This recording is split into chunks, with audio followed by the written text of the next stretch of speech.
All right, guys, people tuning in from home, welcome to our Q&A today with a special guest, TOBU, TOBU Fitness. Shelby, welcome, Justin. Eric, thanks for having me. Excited to be here, man. Fantastic. So we're going to go through a bit of an intro first. I'll give you guys a run through of what the agenda is going to look like. At the end of the call, we're going to have some opportunity to do live Q&A from the members that are on the call today as well. So we're going to keep it pretty free flowing. We're going to have some questions, pre-selected questions to go through, but let's run through the agenda for today. Cool. Can you guys see my screen there? Should be all good. So first of all, live Q&A, your two favorite people on the planet. We got Justin, we got Eric. Agenda, introduction. We're going to go through some pre-selected questions. Then we're going to jump into some live questions. And then we're going to finish off with a conclusion as well. A few ground rules. Please make sure you keep your mics on mute unless we're talking. There's going to be some opportunities for us in the room to ask live questions at the end of the call as well. Happy with that? Justin, all good with that? Sounds good. Yep. Perfect. So, with that being said, what we're going to do is we're going to jump into some of the pre-selected questions that we have inside the community first. So, I'm just going to go ahead and go into our community post to look for some of the pre-selected questions. And the format we're going to do around this is I'll ask them to you, Justin, based on what I think might be interesting. And then we can take our discussion from there and I'll unshare screen from there. Sound good? Perfect. Sweet. All right. The first thing that I'd be interested in, as far as asked a great question, is tips for guarding players that are bigger or faster than us. Curious to get your thoughts on the strength and conditioning side of things as well, on how we can actually approach kind of these matchups, preparing for them, but then also on the field. Yeah, this is a tough one, right? Because I mean, like we were joking about before, like just get faster, just get more athletic, right? And so that's a lot easier said than done. But I do think when you're guarding somebody that's a lot bigger and faster, you're kind of constantly in this like, oh crap, I'm about to get cooked mentality. And I think it can become really hard to um, just be like smart about what you're doing, right? And so don't get lost in like, your positioning, your smarts, your IQ, and all that stuff, because that's obviously going to be number one. That's probably where you're going to get your advantage, right? And so, yeah, don't get too lost in like how fast that person is. I know myself personally, like if I'm guarding somebody that's a lot quicker than me or like a lot better than me, like I'm so worried about getting juked that I might end up positioning myself in a horrible way. And then you go back to and watch the film, and like that's all the feedback was about, was like, why were you standing on the wrong side of your guy? Right? Maybe that's an exaggeration, but that's kind of the idea. I'm curious, in your playing career, Justin, were you always more on the athletic side or on the unathletic side? Kind of where did you go from the start of your playing career, and how did you kind of approach those matchups from the beginning? I would say I was probably more on the athletic side, like at all times, but maybe offensively. I'm also fortunate that like Ultimate isn't the most athletic sport, like in general. So like for me being one of the more athletic people, like is telling. Not like in the grand scheme of things, I'm not that athletic, right? And so yeah, I usually rely a little bit more on my athleticism. But when I first started, it was a lot more on like the offensive side. Like I could just get open pretty easily. Um, but yeah, now, I mean, I try to rely on my athleticism a lot for defense, and then working with a lot of people, I've kind of improved my like positioning and kind of defensive mindset to be able to combine the two, like the athleticism and the IQ. Yeah, I'm super curious because like the a huge part of taking on these bigger matchups from the question, from fast question is how we approach our positioning, right? Do we just go ahead and kind of play the most conservative option and back them is a natural approach. Uh, how would you kind of how do you think about those decisions? Do you kind of just go ahead and take the most conservative option, or are there ways in your game that you'll mix things up and try get an edge somehow? Yeah, I like to think of like if they're bigger, like if there's a clear advantage, right? Like it's going to be really hard for me not to let them get the disc. Like they're probably going to get the disc, right? And so I like to just think what's the lesser of the two evils if there's like if I can break it down into two, right? And so if I know they're gonna beat me under, right? Can I get them to catch it on the sideline versus getting them to catch it in the middle of the field, right? Or, if I know they're gonna beat me deep, right? Like then I'll probably be a little bit more conservative. But I guess kind of going to the question, like um, they're bigger, faster. Like I also like to analyze like what do I know this person really likes to do, or like what do I know they're going to try to exploit with me, right? And so if there's somebody that's a lot taller than me and they're fast and they're a deep threat, like I know this guy looks at me and I'm 5'9" or 177 centimeters, right? And they're gonna be like, oh, I'm gonna be able to score on this guy deep. So then I'll probably be more conservative and be like, all right, I'm not gonna let you like do the one thing that you really, really want to do, right? And so I think kind of, yeah, just going through like a little analysis there and figuring out what's like the biggest threat that I can take away and force you to get, you're still going to win, but can I make it a smaller win? Right. Yeah, I really like that. In our academy, we talk a lot about risk spaces and identifying risk spaces, how defense is always figuring out, constantly trying to reassess, like what is the next new risk space? How can we adjust our positioning, or maybe not even adjust our positioning, but adjust our preparation to be able to take away our risk space, right? Even if we are playing them neutral or running them, if we know that there's a size mismatch or an athleticism mismatch, maybe when they do take one step deep, we commit a step earlier than we otherwise would have, right? Maybe that's the only way that we can actually get into that contest, depending on what we think the risk space is. And, there's a lot of things that we'd consider, right? That wind and field position and where the disc is, who the thrower is, who the receiver is. So I think when it comes to like those specific matchups, that's only one side of the equation, right? Maybe there's other things that we consider on the field that we know as a defense that offense doesn't know. Cool. Justin, I'm really curious, and this is kind of more of a question on my side, and this might be a good context for everyone that's tuning in from home as well. How did you? What was your origin story? How did you get into the space, and kind of what brought you to Ultimate as well? Yeah, I'll give you kind of the Frisbee background first, and then maybe more into like what got TOBU going. But yeah, I grew up playing basketball, then started getting more into like just lifting, wanted to get jacked, all that stuff through early on in college. And then it wasn't until my third year in college that I wanted to get involved in something. And at my school or my university, I was talking to like the rugby table. They had like a, club fair. All the different clubs were out there. Was talking to the rugby table because I was like, rugby's sick. It's really cool. And there was these guys throwing a frisbee right next to them. They were like, "Well, come out to this," and I was like, "All right, I'll go to that." Went out to the first practice. There were some really good players there, and I think I scored like four deep, or I caught like four hucks in a row, and I was like, "Oh, this is sick." And so started playing frisbee. Unfortunately, COVID cut my first year short, and so I thought I was just going to play like one semester of frisbee and be done with it, but kind of kept up with it. Moved to Texas, so didn't really know anybody, so got involved in the ultimate frisbee scene and just decided like I wanted to try to get really good at this thing. And all, at the same time, I had a fitness Instagram, and that was born during COVID, trying to build like online training business, like most on or personal trainers were, right? If we couldn't train people in person, then you had to go online. But at the time, I was just doing generic stuff like how to do a push up, how to do a pull up, how to gain some muscle.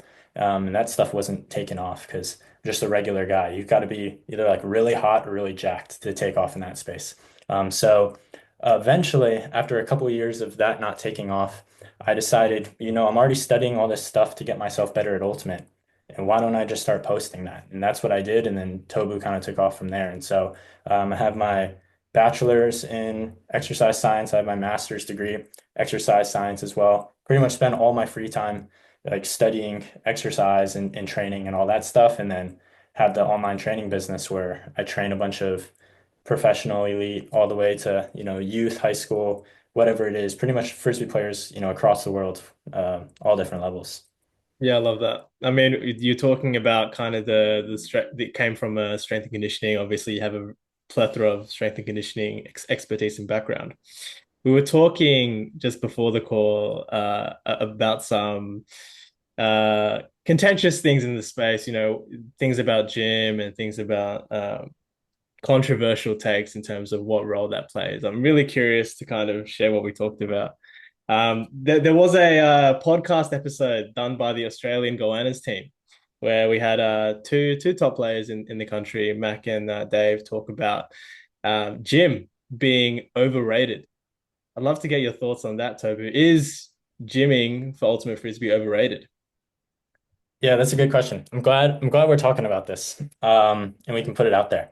No, I think, yeah, kind of, yeah, I guess to share some of the things that we talked about, if you're in any other sport, if somebody made it to the professional level or the highest level without touching the gym, you would be shocked, right? So if somebody was in the NBA and they were like, I've never gone to the gym before, you wouldn't believe them. And Frisbee is probably one of the only sports where you can make it to a pretty good level without using the gym. And I think, again, that's just, that's not to diss Ultimate Frisbee, but it's kind of telling of just the age of the sport, right? It's just the best athletes are playing, or, the most elite, like most elite genetic freaks are playing other sports. And then Frisbee is kind of like middle of the pack athleticism, right? And I can say, I mean, I play Ultimate. And like I said earlier, like me being athletic in the sport is very telling, right? And so it's just the nature of the sport, the age of the sport. And I think as we progress and get more professionalized, then we'll see more and more athletes. And that slowly and slowly won't be the case. But I think the reason a lot of times people, I guess, might see the gym as overrated is because I think a lot of people see the gym just as a means of getting bigger, faster, stronger, right? So if I'm lifting and I'm not getting bigger, faster, stronger, then the gym doesn't have a purpose. And of course, the gym can definitely help that. You can increase your power production, your force production, so you can be more powerful, explosive, put more force into the ground, so you can jump higher, sprint faster, all that stuff. Right. And that's pretty intuitively easy to understand. But the other aspect of the gym that I think is really important, kind of misunderstood and underrated, is its ability to help you be more resilient or like quote unquote prevent injuries, right? And it's not just like, I think when people talk about injury prevention, we just think of these like people standing on like Bosu balls or like, weird surfaces and they have these weird like, bamboo bars on their back doing these like really weird exercises. But no, like even just like regular training that you would think would get you bigger, faster, stronger can be great for injury prevention because you're getting your body used to being able to handle higher forces, right? Absorb higher forces, work capacity. So if you're playing a 7 game tournament, right, over the course of a weekend, you want to make sure that even when you're tired, you have the work capacity. You can still absorb force. You can still cut well and produce a lot of force well. And your body, your knees aren't going to crumble when they do that, right? And so the gym can just be a way to kind of like build a little bit more armor, build a little bit more resilience and durability so that you're ready and able to prevent injuries, so to speak.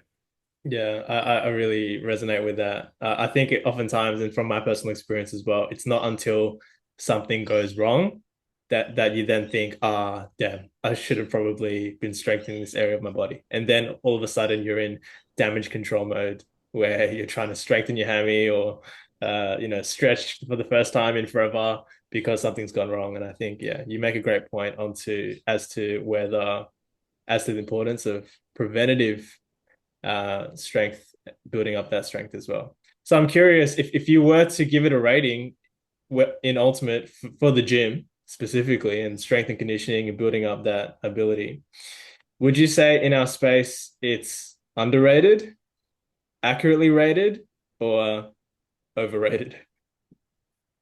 So that's really good. I would say underrated just because I think it's misunderstood, kind of. All right. I think if more people can see that it's not just, get jacked, get faster, but it's, the preventative measures that it can take, then I think we'd get a lot more out of it. But I don't think everybody sees that well. And so for that reason, I'd say it's underrated. Hmm. Yeah, underrated. Cool. So we've got a few combating takes, overrated from the Goannas over there or from the two players, and underrated from TOBU. I would say I will give it an accurately rated just to make it even across the board. Curious then, because you mentioned the importance of kind of building that strength, especially as you're developing as a player, as you're wanting to take things to a high level. One thing that we talk about is Ultimate being a complex game, right? There's a lot of skills involved: throwing, cutting, catching, defense. there's a lot of foundations that are important there: skill development, game IQ, strength, conditioning, speed, athleticism, acceleration, vertical leap. And so, very quickly, if you start kind of falling into the space, you realize, oh, there's a lot of things that I could be working on at any one time. Do you have a view on how we should be divvying up that time or creating kind of like a training system that actually works, balancing, we'll say, the ultimate specific side of things and the strength side of things? Yeah, I think one, it comes down to the individual, right? And so I've always liked the model you used. I'll probably butcher it here, but just to be really simple, just taking, all the different factors and then rating yourself on them and then figuring out what's the biggest deficiency you have, right? And so to keep it really simple, right? If you're a player, you can just look at, is my athleticism lacking or is my skill lacking, right? Like, am I bad on the field because I am slow, I can't jump, and I get out of shape? Or am I bad on the field because I can't throw and I don't know where I'm running, right? And so, do you, from there, I mean, I think it makes it pretty easy to just understand, like, okay, like if I'm really good at throwing, I'm really good at, my game IQ and knowing where to be on the field, and I'm just slow, then we're putting more time into athleticism and into the gym, right? But if you come from a different field or a different sport where like you're a freak of nature and you just can't throw or whatever, then like we're putting a lot more time into film and throwing and all that. And so one, it just really comes down to the individual, right? Those were two extremes of the spectrum there, but also the time of year is super important. And so like you can always periodize things and change things depending on where you are in the time of year. And so quick example is like the off season, right? In the off season, if you're not playing as much, then you can afford to do a lot more stuff in the gym and kind of the athleticism or like the workout building stuff. And that's going to build a super solid foundation to then last throughout the in season. In season, if you're practicing, if you're playing, if you've got team pods, all that stuff, that's already a ton of stress on the body, and you don't want to throw a lot more gym work and more physical stress on top of that, right? Because then you'll be kind of overdoing it. And so that's probably where the gym stuff and the athleticism stuff goes down, and then your skill stuff kind of goes up a little bit. What we see a lot of times though is like club tryout startup or tryout startup, season starts up, and it's like, man, I realize I'm out of shape. Okay, now let me throw a bunch of workouts on top of that. Boom, we went from doing nothing the last 4 months to now we're doing everything, right? And then start to get some overuse injuries. And so it's really important to kind of think periodize it and see, all right, when are times when I'm not playing as much ultimate and I can up the gym stuff and the physical stuff, and then when do I need to bring that down and prioritize the skill stuff because maybe we're close to the season. Yeah, for sure. I love that. Curious, I think, and a lot of the players inside the group ask me and they want an understanding of the basis of how to be planning their weeks. And we talk a lot about, there have been conversations in the space around kind of having days where you have a higher load versus days where you have a lower load. How would you construct an ideal week of training? Would it look like days where you have a higher load, where you might have training pods, or we might have training and gym on the same day, and a day with absolutely nothing? How would you approach what an actual week looks like from Monday to Sunday? Yeah, I definitely like the high-low model. Recently, I've kind of come away from it a little bit, or I guess maybe not come away from it, but I'm not as strict on it, right? But for those that don't know, the high-low model is kind of alternating your days. So some days have all of your high stress, and some days that have a lot more of your low stress.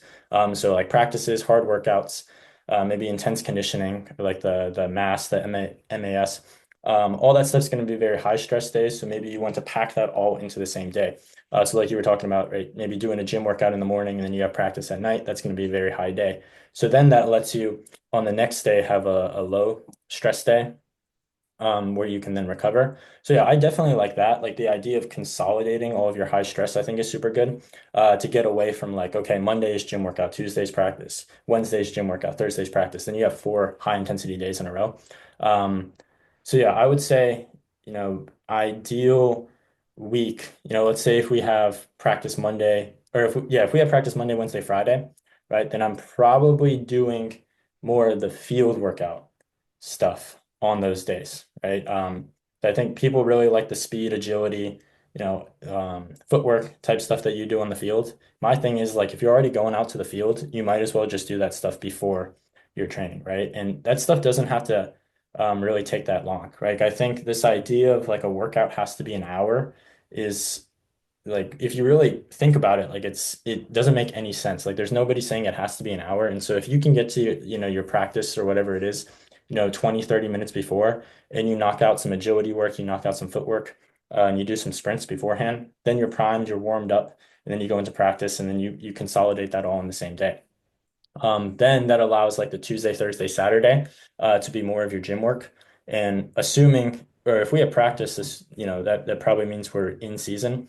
Probably, we don't have to go too crazy with the gym work there. So I usually like I'll program for a lot of my clients like core mobility days, right? Where um, it'll just be a lot of like mobility type stuff or isometrics or it's stuff where like we're still being productive and we're getting some work done. So we're getting some stability, some strength maybe. But it's stuff that's generally lower intensity. So we're not lifting like a ton of weights or doing a ton of reps. But if you're just down in like a lunge position, you're holding that for, 20, 30 seconds, like you're getting some force on the muscles, you're getting some strength, but you're not going to be sore from that. So we'll do a lot of like mobility type work like that. And then a lot of core work as well, maybe some upper body as well, upper body muscles, a little bit smaller, so you can tax them, but you're not going to be totally gassed the next day because it's a smaller muscle group compared to like if you destroyed your legs. So core mobility type stuff maybe on those days in between to act as like our quote unquote low days. And that's where it's maybe a little bit different for me, where typically a low day might be like even lower, like just 10 minutes, 15 minutes of mobility, where I've kind of found that it's okay to do a little bit more on those lower days, obviously within reason. And then, yeah, maybe one of those practice days, instead of a field workout, you might do like a gym workout in the morning or something like that. So you can still get maybe your higher intensity, like power or strength work. Yeah, I really like that. I like the note you make about, because you're out of field anyways, you might as well squeeze in an extra 20, 30 minutes of effort because you're going to be there anyways. We actually give that a name inside the academy. We call it skill injections. So the idea is you can just have dedicated, focused effort for 15, 20 minutes before or after a session, focused on a specific skill that you might be developing for that particular week or that particular period. And so the idea is if you can spend 15 minutes warming up that specific pattern of movement, whether that's defensive movement or specific offensive cutting scenario, you can use that to warm up beforehand so that you're ready to apply that in game directly during the session. And then if you can put an extra 15 minutes on the back of that, we can spend that as a consolidation session. Now that you have that concept front of mind, now that you have the movement patterns and the game realistic scenarios and the images front of mind, you can then use that last 15 minutes to consolidate that kind of movement pattern and actually get it solidified inside your game.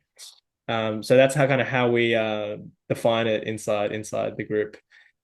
Curious when you do have those higher effort days. Say a lot of the people that we work with, I'm sure it's for the same for you as well, Justin, is we work with busy athletes, right? Athletes that probably have a full day's work ahead of them or have school or college.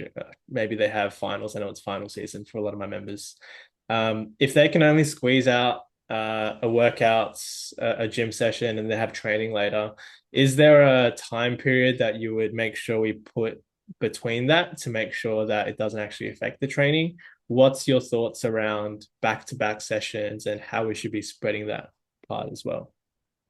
Yeah, that's a good question. A lot of the research actually points to it doesn't really matter, actually. So they've done some studies with like volleyball players where they'll lift and have different time periods before they practice, and they'll find that there's really no impact on their jump performance. And so it might be like a mental thing a lot of times. You might feel a little bit tired too, but I actually don't think it's that critical. Or let me backtrack. Even if like the workouts or the lifting was impacting your practice or your team's training, I actually don't think that's a bad thing at all. If you were like impact and fatigued for say a tournament, that's a different story, or a game, that's a different story. But I mean, it's team practice. You're going to have like 50, 60 of those over a season. And like, we're okay with being sore, or in my opinion, we're okay with being sore for those because we'll eventually taper off, and, come back stronger and fresher for a tournament or whatever it is. So if we're fighting periods of fatigue for like a bigger purpose, a bigger goal later on, in my opinion, that's completely okay. Yeah, that's a really interesting take because I think that's one thing that as ultimate players, I mean, we go into a rhythm of, you know, a dedicated effort for 2, 3 hours during training, right? But when you go to a tournament, it's a completely different environment, right? You're playing 3, sometimes 4 games a day. Conditions are hot, right? Sometimes training's at night. And it's back to back intense effort, right? And you're going high volume and you're going high intensity as well. And so it sounds to me like that's one way that we can kind of prepare ourselves for those higher load sessions. Would that be right in saying that? I would agree, yeah. And I think another way you can think about it too is like, what are you trying to peak for, right? If you're trying to, I guess, you know, change your weight training sessions or your field sessions or whatever it is so you can feel great for your team's practice, well, then you're kind of, in a sense, like peaking for practice. And then you're probably cutting a little bit off of training, just a little bit, every day to feel good for practice. And in the grand scheme of things, when you go back, over the course of weeks or months and you look at how much volume of training that you cut off so you can feel good for practice, it's going to be quite a bit, right? Versus if you were okay with being a little bit tired in practice, well, that's a little bit more training that you could have done, right? And again, over the grand scheme of things, you can look and say, oh, I did a lot more volume and intensity of training. And so, what are you trying to peak for? Are you trying to peak for these little practices, or are you okay with being a little bit more tired so you can do more volume of training so then you can peak and be better for a tournament or a game later on, right? Yeah, that's really interesting. Like we're always thinking about short term versus long term as well, right? I think the short term fix or the short term win is you have a good training and you play well and you're able to get a lot of touches. But yeah, good to think about kind of what the actual objective is for the season, right? How can we use these trainings as a tool to then get us to the best spot later down the season? You mentioned a little bit earlier about tapering. And I know that this is maybe a controversial or maybe not controversial, I'm not sure, but what are your thoughts on tapering? Should we be taking time completely away from strength or training ahead of an important event or tournament? Good question. Again, it's very individual, right? And so I think people that train less, like training as in like external stuff outside of like their team's practices or training, often feel like they need a longer taper, right? So I've seen this I see this and I hear this all the time where it's like, if the thing you need is rest, then rest. And it's usually the people that are like so ridiculously sore because they don't work out. And so one Frisbee practice like takes them out, right? And so they rest for a week before the tournament, and then they go into day two so incredibly sore because they haven't done anything for a week, right? And so I think when you can, or let me backtrack. I'm going to give kind of a long answer to this, but that's why like, training in the off season and leading up is important because you got to build that base and make sure your body's ready to handle that, right? And so a week or a couple practices doesn't take you out and your body can recover a little better. But as far as actual tapering, as long as somebody's actually been like training and has been following like a pretty consistent regimen, what I'll do for a lot of my clients is, maybe if it's a Saturday, Sunday tournament, maybe that Wednesday is the last intense thing we'll do. And I think it's important to distinguish here like volume and intensity, right? And so the thing that's going to really leave you tired is the volume, but the intensity can really make you feel primed and pretty ready to go. So maybe that Wednesday session will be like 1 to 2 sets of everything, but it's still things that are pretty intense. So we might do, some like faster squats or some faster deadlifts, maybe some med ball throws. Like if you're chucking a really light med ball, like that's a really explosive effort. Your body and your nervous system's like, all right, we're explosive, we're good, right? But if you do a set of that, like you're not going to be tired, right? But you're going to feel good. And so kind of treat it like a primer more than anything. And then that leaves us like Thursday Friday, to recover and then be good to go. And so that's kind of the typical structure I like. And then if we're thinking about it more in terms of like, over the course of the season, um, I'll usually follow that for the structure I just explained for maybe like mid-season tournaments. But then as we get closer to the tournaments that really matter, and so to reference like the US, if I'm working with like a nationals level player, right? Nationals is going to be the most important thing.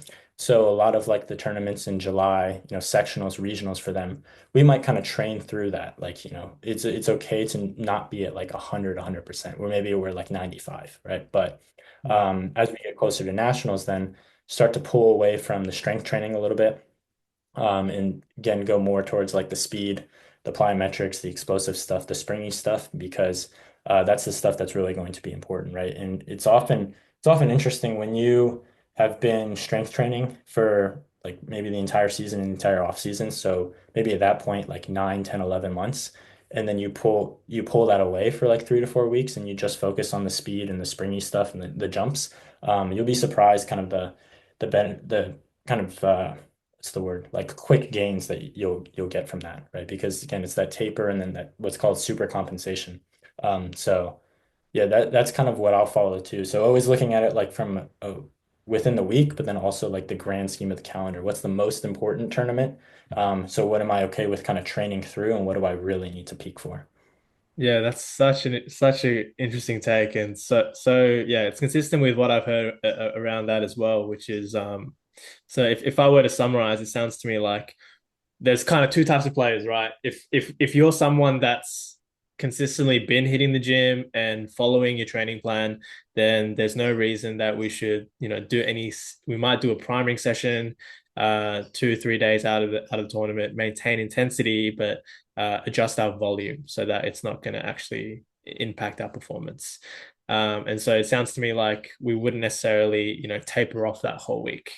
But it is for those bigger events where we might have, some sort of end of season national events. That's where we might want to make some adjustments in our approach, move more toward the on-field stuff, the more springy stuff, as you mentioned, and actually go into the term you've used was super compensation, where we actually are able to get kind of these bigger gains in that area of our game after slightly adjusting our approach from the gym side of things into the on-field side of things. Would that be a good summary? Yeah, that was a great summary. Yeah. Yeah, cool. Yeah, sweet. No, I love it. Um, yeah, it's always really exciting because I think it's a big part of our game, especially when you get pushed towards a higher level. But there's also just so much new education and so much new research that's coming out that there's so much that we don't know about our bodies still, which is super interesting. Yeah, what are your thoughts on kind of like the um, new changes in the space? Are there any new research or new shifts in your approach towards strength and conditioning training or training in general? Yeah. I think, I feel like no matter what kind of level of strength and conditioning or what sport you go to, like everybody's still trying to figure it out. Just in the same way that ultimate's a new sport, like strength and conditioning and exercise science is still a relatively new field.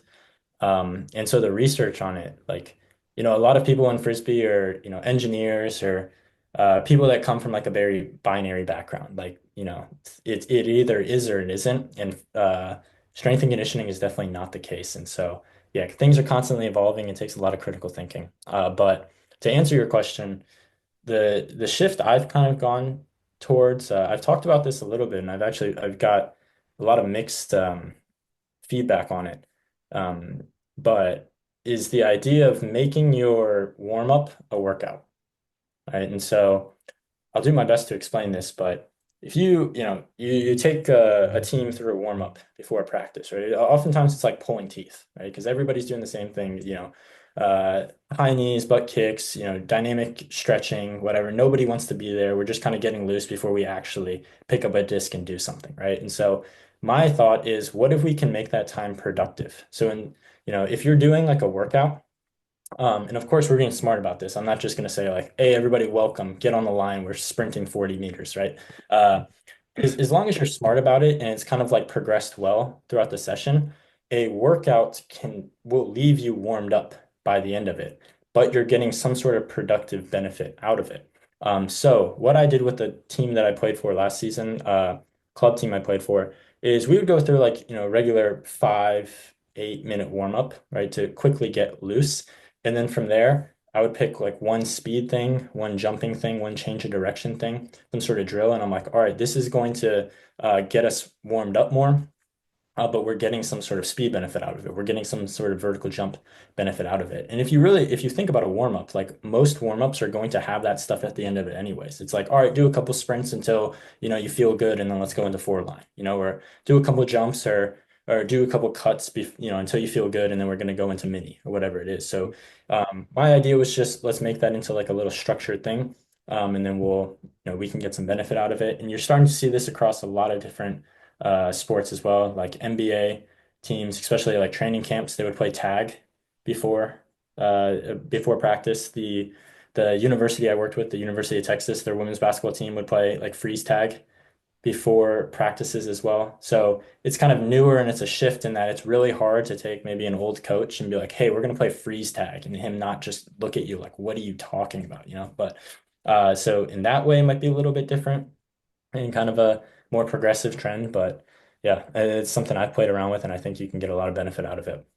Yeah, I like the two things that stood out to me there was kind of still getting in an efficient warm up, 5 to 8 minutes. I think some people think that a warm up needs to be 15, 20 minutes, but oftentimes you can get warm within 5 to 8 minutes and start doing things that are actually productive.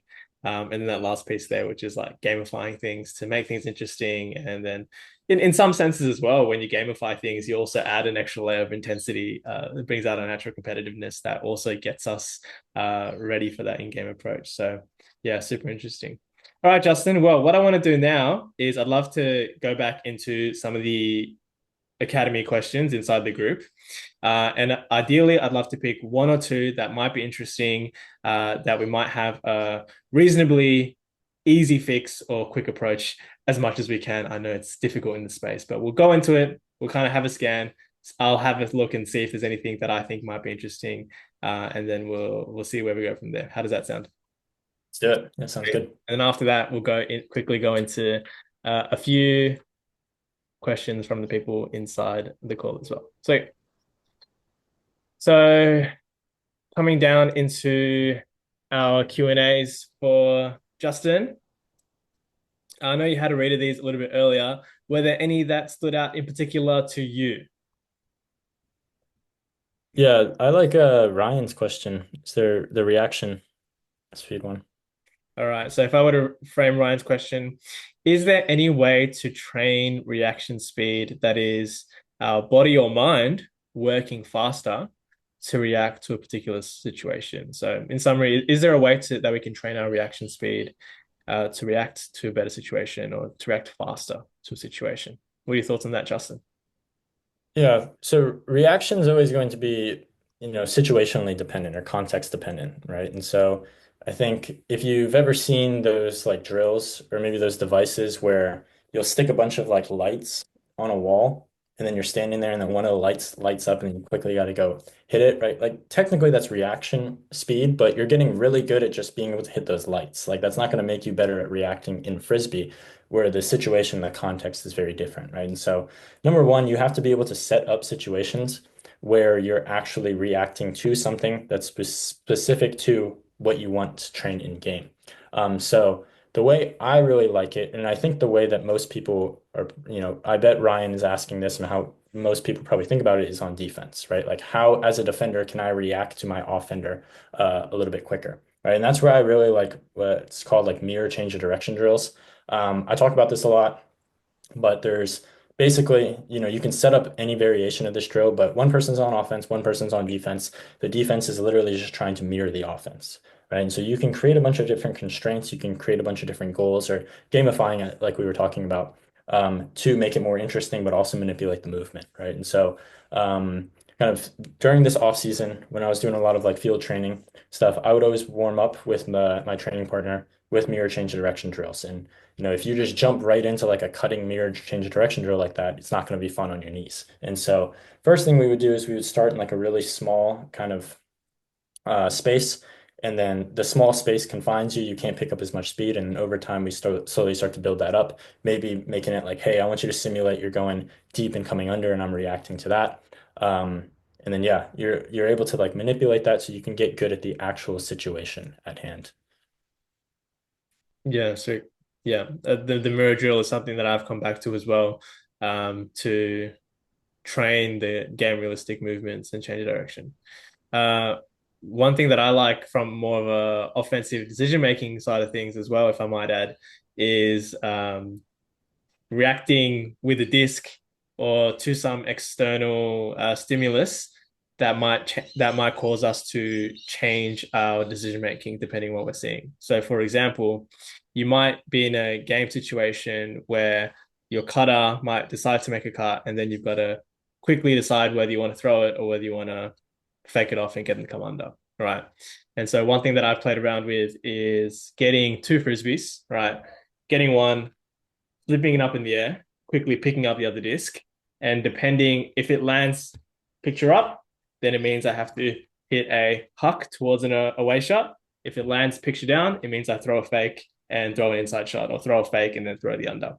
And so that's one way that on top of the defensive side that Justin's talking about, that's one way that I like to also tighten up our offensive decision making and speed up the kind of the processes that happen in our brain when we're surveying options on the field. What are your thoughts about drills like that as well, Justin? Yeah, I like that. There's kind of the idea of like, gosh, I forget the actual technical term, but like basically if you're practicing something like in unison, right? So if I'm throwing like 10 flick hooks in a row versus more like random practice where like I might throw a flick hook and then I throw a backhand and then I throw a scoober and then I'm back to a flick hook. That that kind of practice, that random practice is actually shown to be a little bit more beneficial for like long-term learning because each time you're having to like recall that movement pattern. So it's not like I just threw a flick hook. Okay, my brain's fresh. Okay, I can throw another flick hook. It's like I just threw all these things and I gotta throw the flick hook again. So I like that because it's also like you're reacting, but it's also like you're having to recall that pattern that like faster as well too. Yeah, I like that. That's one of the things we talk about as well. Is once you've isolated the movement, once you've built a drill to be able to isolate that activity or isolate that movement and be confident in executing that movement, the first level of progression we go to is seeing how we can actually make it more complex, introduce different decisions that we have to make it more game realistic, add different variables, add different movements before. So yeah, like an example might be like once you've actually got your flick huck, right? Instead of just throwing static flick hucks, maybe catch it in power position and then make a choice, right? Throw the flick huck, throw the under, throw the inside shot. Once you've got that base level of execution, I think as you mentioned, and it sounds like the research is pointing in that direction as well, that having more of those variables, that complexity makes you recall it in different areas of our mind, which ends up making it more productive for us in a game situation down the track. Totally. I like what you said there too about like the decision making, I think is huge, right? There's if you're going into like a skill session or trying to practice a specific skill and your brain already knows like seconds leading up to it what you're going to do, that doesn't really translate that well over versus like you made a read or you had to actually make a decision to do that. Like you had to analyze something that you saw and then make the decision to make that flick hook or the under, like you're mentioning. Yeah, I think the one example that I think is really effective is getting as close to game scenario as possible. So let's say you are catching a disc in power position. I think the best scenario, if you only have two players, is getting a partner to make the cut themselves and then communicate as they would in a field. So if they're making a cut deep and they're well covered, oftentimes they might say no and they'll come under, right? I would say that's a really game realistic scenario that you could do where you're catching the disc and you have a cutter streaking deep first, either say yes or they say no. and then you have to make the decision based off it. Trains the reaction, but also trains the in-game communication as well. Right. Can I add one more thing to that? Yeah. Yeah, yeah. Yeah, another thing I really like to think about with skills is like the idea of overloading those variables too, right? And so I think with like weight training, this is intuitive, right? Like you wouldn't just squat just your body weight and then expect to get stronger. Like you would add, weight over time and progressively add more weight and overload it, right? But with skills training, I don't think that's as intuitive, right? So what I like to do is like you take those variables and you try to make them as hard as possible. And oftentimes, if you can make them harder than they are in game, right? That old saying, if practice is harder than the game becomes easy, right? With your skills training, if you take these variables and make them harder than they would be in game, right? Then it becomes easier in game. And that's usually the pushback I'll get is like, well, this would never, that's not how you do it in game, or I wouldn't expect that in game. And it's like, that's the point, right? It's just like I wouldn't put a barbell on my back and I wouldn't squat in game either, but I'm going to do that to get, my legs stronger. So like the time is one I often like, it's like when you're making that read, like, can I get the discount in two stalls? Can I get the discount in one stall? Right. And because in game, I'll probably have 3 to 4 stalls to actually make that decision. It's going to become a lot easier. Right. And so that's just a quick example of that. Yeah, I like that. Yeah, I might just add one more thing because it's so good, and so many people will ask me about this as well. When it obviously overloading super important in the strength in the gym, overloading super important when it comes to skills as well. Another thing that I think people always ask me about is pressure and confidence, and I think this is where you can apply that same concept. Overload the pressure as well, right? Put something on the line when you are out training so that you can emulate the pressure that you're going to feel at nationals, right? Can you, first of all, visualize what's happening around you? Can you visualize the field, or can you visualize you catching the pool and there's a big crowd around you? Can you put something on the line? If you do make 3, 4 bad decisions during a scrim, does that mean you have to do a cold shower that night, right? Or does that mean you have to give up something that you wanted before, right? So introducing overloading on the pressure side of things when it comes to our training can often be another progression of how we can apply that concept to better prepare us for our tournaments. I like that. Yeah, that's awesome. Yeah, sick.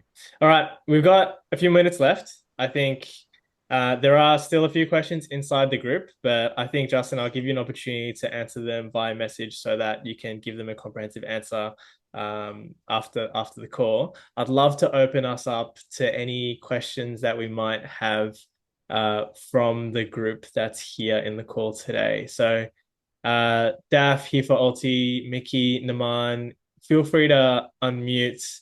And if you have any questions around skill development or strength and conditioning, don't be shy to share. Feel free to unmute and we can go through them now. I know, Daph, you had a question in the group around um, training and specific sessions during the week. Is that something you'd like to ask? Um, yeah, I'm just trying to I'm trying to see the thread. What Yeah, are the let comments me what I share it for wrote? you. I'll share it for you. Okay. I think it's the if you're only at 45 minutes 2 days a week to work on strength and conditioning, what are the top workouts you'd recommend? Like, for time poor people, can only get to the gym for like those two specific sessions. Like, what would be the top workouts you think to get in? Yeah, I think this one's tough because it obviously depends on each person, right? If I'm working with somebody that's been lifting for 10 years versus somebody that's brand new, going to be a little bit different.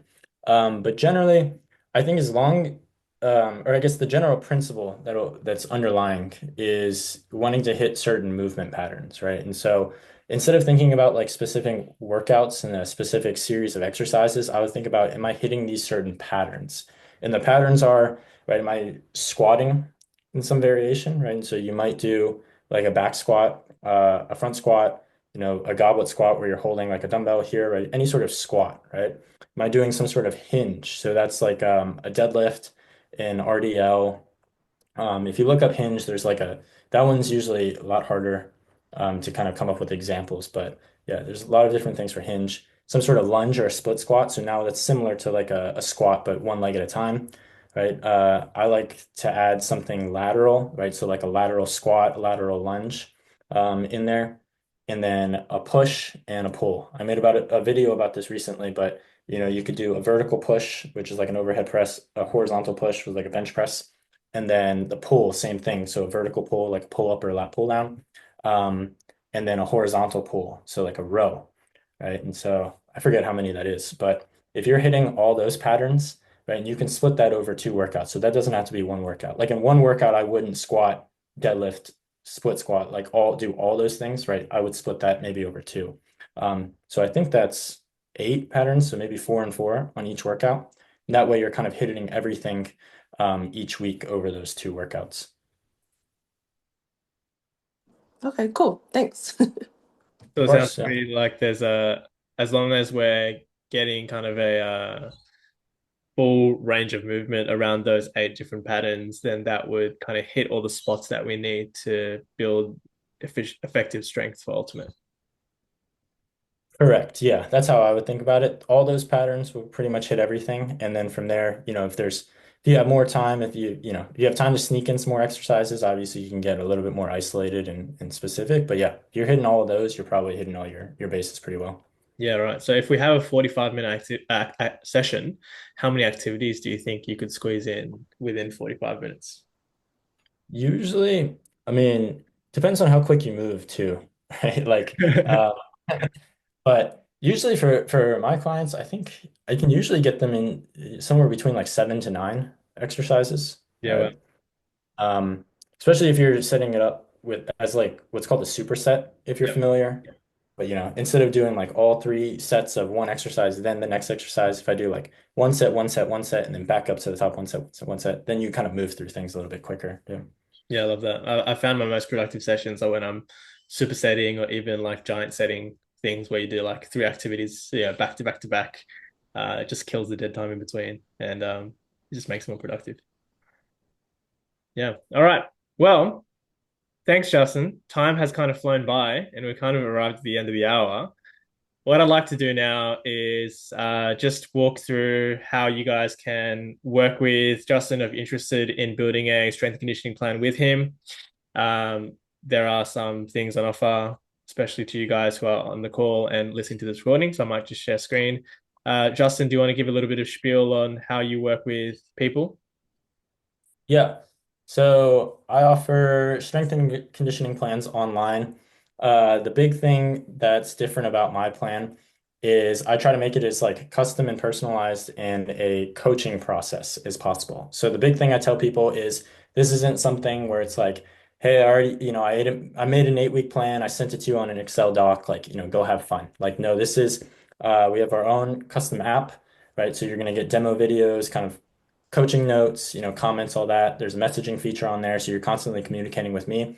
And then we follow this like week by week model. So each week I'll go through, provide feedback, and then send it over with the next week of workout. So we're constantly adapting the program as well. So again, it's not something where, we're sticking to an 8 week plan and we check in every 8 weeks or anything like that. We're constantly checking in, adapting, and making it as much of a coaching process as possible rather than you just kind of having to follow a plan. Love that. And for people that are interested in building that personalized, going through that personalized process with you, what would be the best way to reach out to you? Yeah, you can either send me a DM on Instagram. I'll probably get back to you quickest there. Or if you go through the link in my bio on my website, there is like a contact form on there. You can submit your interest in coaching, and I'll get back to you on email through there. Cool. So everyone can find that on your Instagram. Yes, that's right. Yeah, so and for those that are interested in building a skill development plan and we're working with my my services, my program, if you will. I'm giving away a free trial of Ultimate Academy 2.0 for those people that are on this call and watching this recording. So just go ahead to that QR code if you're interested in seeing how we can help you build up your skills in Ultimate and coinciding with the gym, right? Maybe you want to sign up for both. Then we can talk about how I can help there. So go ahead, scan that QR code. It's a free trial for 7 days, and you guys can see what it's like on the inside for yourself. So yeah, that's that. Sweet. Justin, thank you so much for being a part of the Q&A. I'm sure there's still a lot of things that people have questions for, and that they can ask. Again, I'd recommend reaching out to Justin if you guys have any specific pain points inside your programs, or if you're looking for a program. But thank you for being here, and I'm sure this won't be our last. We'll probably have more opportunities to either do podcast episodes or Q&As like this in the future. Any closing comments? No, man. Thanks for putting this together. And yeah, thanks for everybody that came live and that's watching the recording. Really appreciate you letting me yap about, training for a while. Let me nerd out. Yeah, I'd be super excited to see. I mean, I know we did a podcast episode before, but it sounds to me like we've already had a lot more thoughts in the space since then. So maybe we've got to organize another podcast session together, Justin. Sure. Yeah, that'd be fun. Yeah. All right. That's all for today, guys. If you enjoy the content, feel free to drop a like if you're watching the recording. Leave a comment if you have any questions. I'll make sure to get back to it. But otherwise, you can reach out to each of us if you need more support on each of our Instagrams, and through those links at the that we talked about at the end of the presentation. All right. Thanks everyone for being a part of this. If you need anything, feel free to reach out. But otherwise, I'll see you guys all in the next one. Thanks, Justin. I'll see you in the next one. Thank you. All right. Bye-bye.